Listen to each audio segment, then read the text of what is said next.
Olá, hoje estamos aqui com mais um convidado, que é o Wesley Bonin, sócio fundador da Bonin Arquitetura, arquiteto e urbanista. Ele vem conversar um pouquinho com a gente sobre vários assuntos, e claro, arquitetura, projetos, empreendedorismo também. Então, muito obrigada por aceitar o convite, Wesley. Obrigado por me convidar e vai ser um prazer te bater um papo.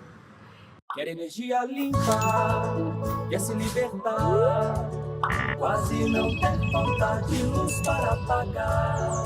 Vesper Energia Solar. Vesper, energia que liberta. vespersolar.com. Então, assim, gente, para falar de arquitetura, para falar de planejamento, a gente tem que saber um pouquinho como é que foi essa história aí da Bonin, há quantos anos, da onde surgiu, por que você quis enveredar aí nesse mundo da arquitetura, projetos. A Bonin Arquitetura aconteceu há cerca de 15 anos atrás, no momento em que eu vim de uma outra parceria de trabalho, e a partir de então eu optei por reiniciar minha carreira no escritório de arquitetura, e a partir daí começaram a se agregar outros sócios, a equipe foi crescendo e culminou no que a gente está agora, no escritório de arquitetura, que tem muita atuação, principalmente na incorporação imobiliária, né? Nossa base de trabalho é a incorporação.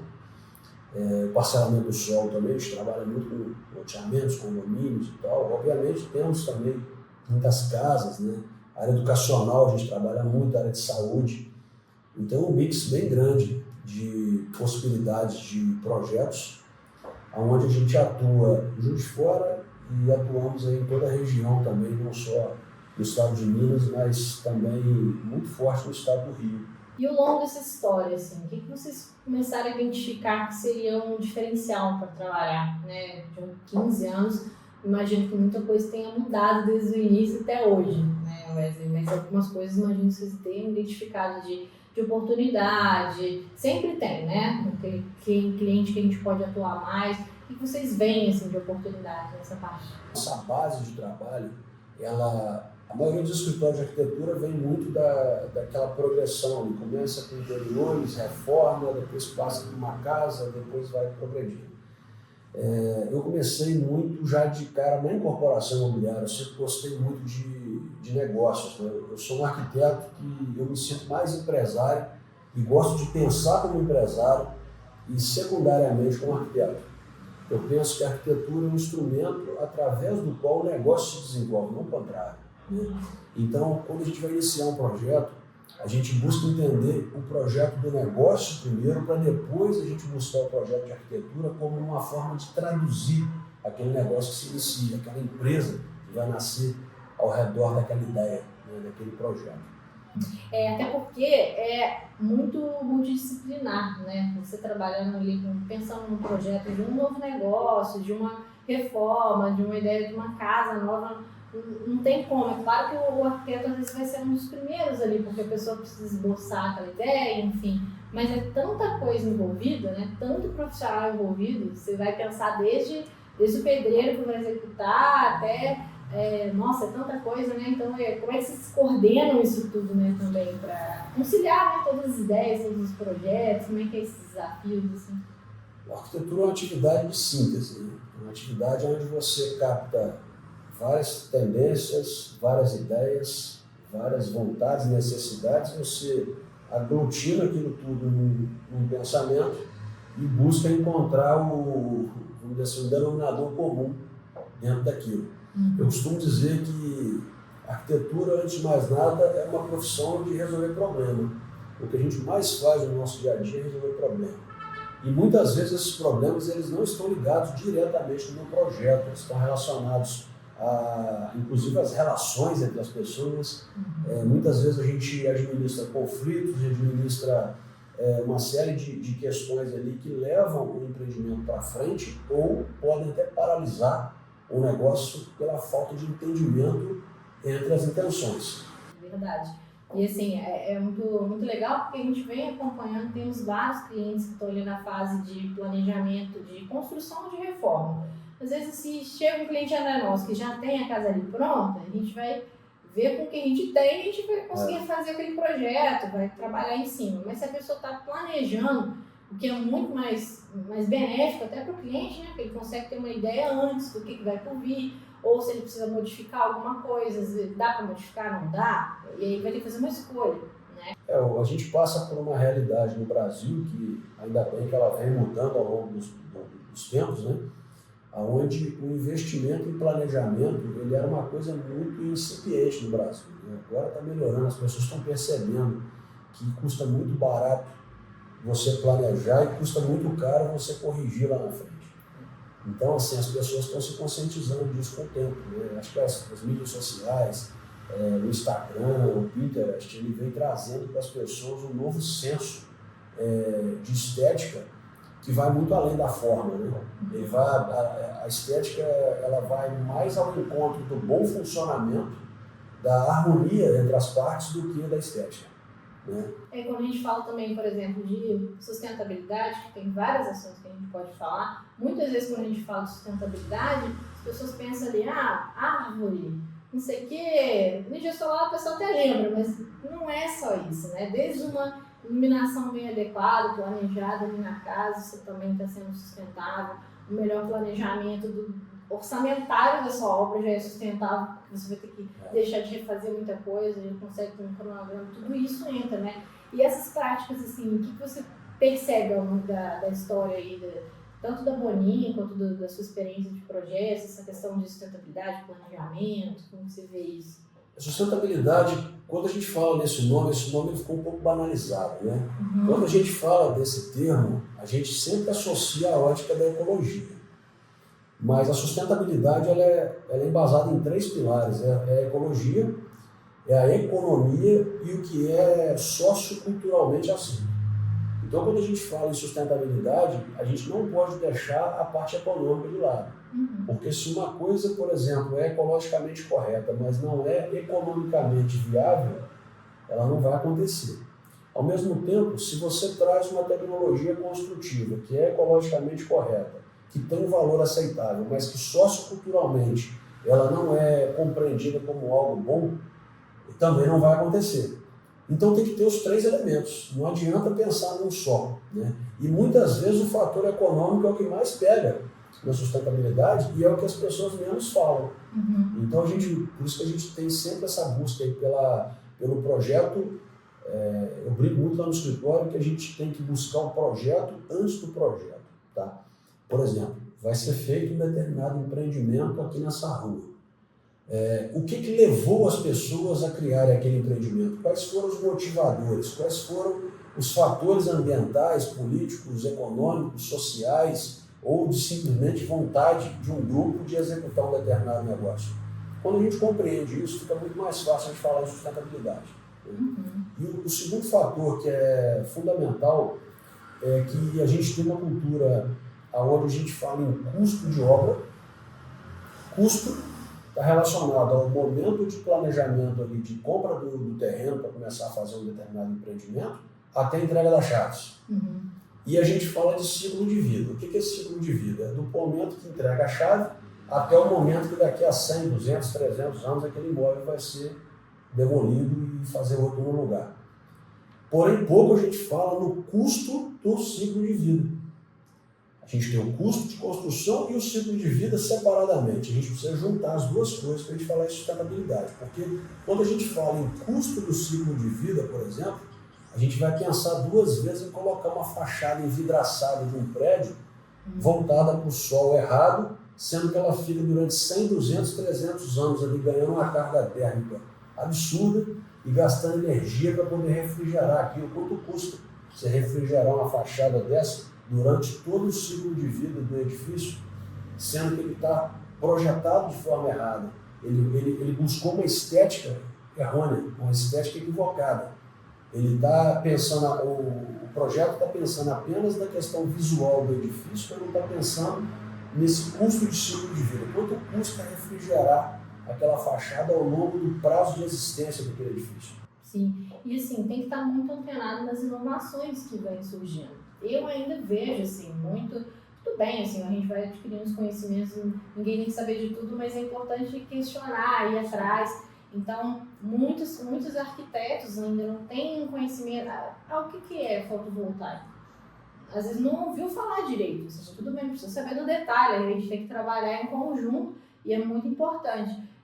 Mas eu sinto assim, aí não é só na nossa área, imagino que tenha outras áreas também. Aí o cliente ele fica um pouco ali na mercê disso, né? O sistema fotovoltaico é uma questão de que ao longo do tempo também foi se tornando algo mais acessível, né? Voltando no tripé ali da sustentabilidade, né?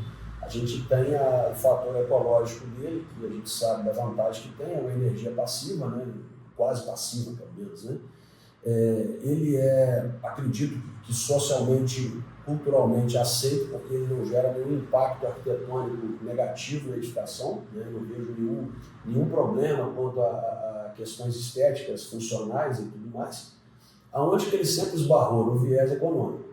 Né? Então, as pessoas faziam conta e falavam assim, mas eu levo muito tempo para ter um payback desse investimento. Só que esse payback foi diminuindo gradativamente, né? E hoje ele é totalmente viável, né? Ele é totalmente passível de você ter aí um ponto de equilíbrio desse investimento em um curto espaço de tempo. Acredito que em torno de 2, 3 anos aí, uma residência média, né? Uma residência média é por volta de uns 3 anos. Uns 3 anos. Mas 3 anos para uma residência, se você pensar bem o período de usabilidade dela, pra você ter ideia, 3 anos, né, para quem compra uma casa, 3 anos não chegou nem no prazo de garantia. Então, quer dizer, 3 anos não é nada para você fazer um investimento em sistema fotovoltaico, né? E as condições também de compra melhoraram muito. Por exemplo, vocês aqui têm um sistema de financiamento muito interessante nesse sentido, né? A pessoa consegue pagar isso sem sentir, praticamente, né? Então, é totalmente viável hoje em dia. E não é só uma questão de viabilidade, é uma questão de consciência também. As pessoas têm que entender que elas também têm que fazer algo pelo meio ambiente, elas têm que buscar algo que vai ali aliviar a produção de energia, né? A gente tem hoje no Brasil, sei lá, uma matriz solar aí que acho que poucos países do mundo têm, né? Já passou muitos, ao longo dos últimos anos, como que cresceu, né? E aí tem essa questão econômica, claro, que aqui no Brasil é relativamente recente, se for comparar a outros países, mas com a evolução da tecnologia, com o capitalismo por si só, né? Vem muitas empresas a mais produzindo, fica mais acessível para você adquirir também a sua usina fotovoltaica. Mas tem isso aí tudo pensado antecipadamente, né? Inclusive o projeto elétrico, né? O projeto elétrico já tem que fazer a previsão dessa ligação, né? lá no sistema, facilita bastante, inclusive, né? Mas isso passou por várias outras tecnologias, né? Eu lembro que quando começou o sistema de aquecimento de água, também tinha essa questão. Por exemplo, o impacto do sistema de aquecimento de água, do ponto de vista visual, é muito maior que o sistema de fotovoltaico, né? É verdade. E várias outras coisas que vão surgindo agora, a parte de automação também, que era, entre aspas, era caro, agora já se tornou uma coisa bem viável, bem acessível, né? Por causa dos aplicativos de celular, que dá para você fazer aquele controle todo ali. E eu acho que é uma tendência que a construção ela se torne cada vez mais industrializada e menos artesanal. Isso é uma questão natural do meu ponto de vista, né? A natureza da construção ela vai chegando mais para o lado do procedimental, porque o nível de desperdício da construção ele é muito alto, né?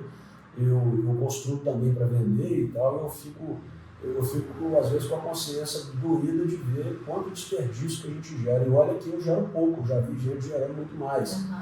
E isso é uma coisa que vai ter que mudar, né? Porque chega uma hora que não só do ponto de vista do impacto ambiental, mas o fator econômico ele começa a ficar insustentável.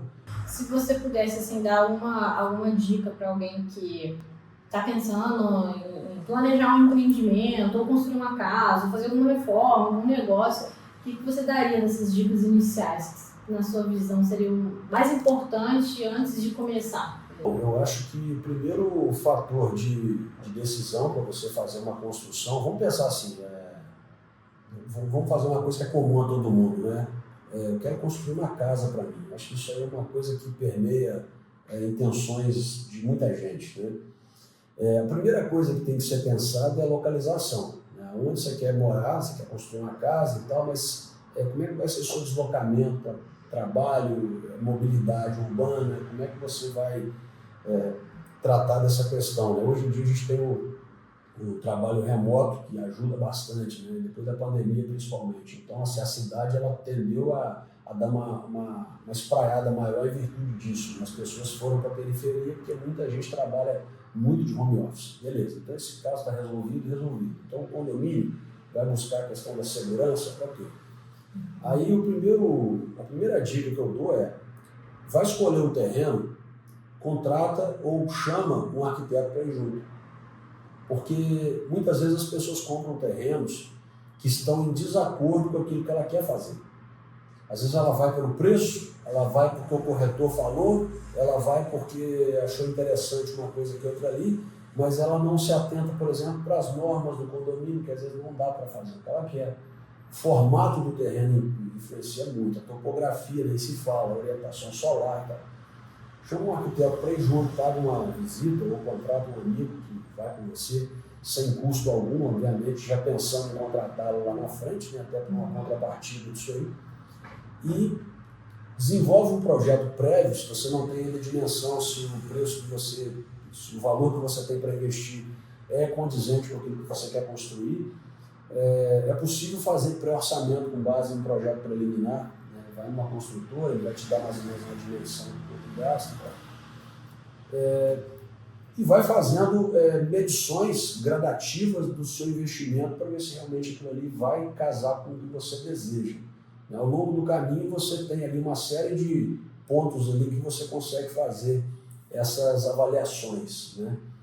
E invista em planejamento. Em planejamento, projeto, orçamento, contratar um orçamentista, eu sou a favor disso, eu acho muito interessante. Você fazendo esse planejamento, ele te dá uma visão até mesmo de talvez não era exatamente aquilo que você está fazendo.